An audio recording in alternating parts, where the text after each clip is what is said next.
that's a great idea. I'm going to become a vegan too. And then I did. And after about maybe less than a year, Freeman gave that up, went back to eating meat and food that tasted good, and I stupidly stuck with it, and I'm a vegetarian to this day. And so while you're all over gorging yourselves on the buffet, I'll be weeping bitterly into my vegetarian meal, and you'll all know that I'm looking at Freeman and blaming him.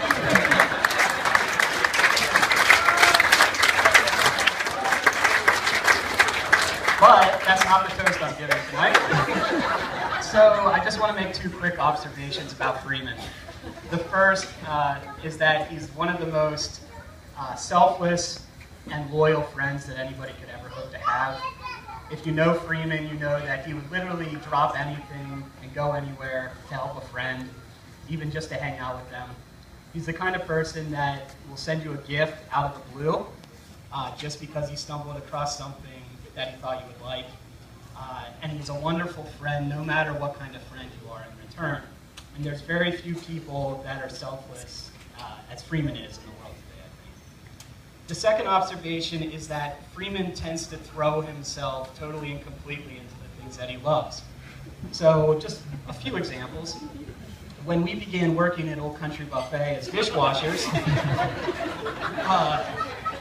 which is a pretty low rank, Freeman moved up very, very quickly from dishwasher to chicken breader to prep cook to the youngest certified trainer that Old Country Buffet had ever seen.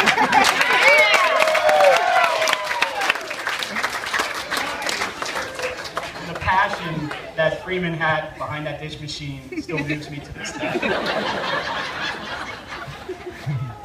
When it came to church, Freeman always insisted that we sat in the very front row. Somehow he had managed to memorize the words to every verse of every hymn and sang them louder than probably anybody else in the church. And he was so enthusiastic that when, as a teenager, I was baptized, Freeman was chosen by our pastor to serve as my sponsor. So, believe it or not, Freeman has been my spiritual advisor throughout my life. That might tell you something. But sometimes Freeman's enthusiasm could lead him down a horrible, horrible path. And of course I'm talking about the many bands that he's founded and dissolved over the years. And I have a partial list here.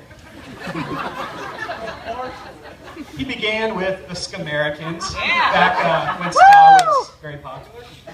Moved on to Touchdown Mr. Greenfield. Then to perhaps his most famous venture, Molyneux. Then on to Hannah, and World Peace, even on Sundays. This is the one I can't pronounce. Dodatrod, Diatra, Nepa, Perfectly Groomed for People, and finally, the Campaign for the Children.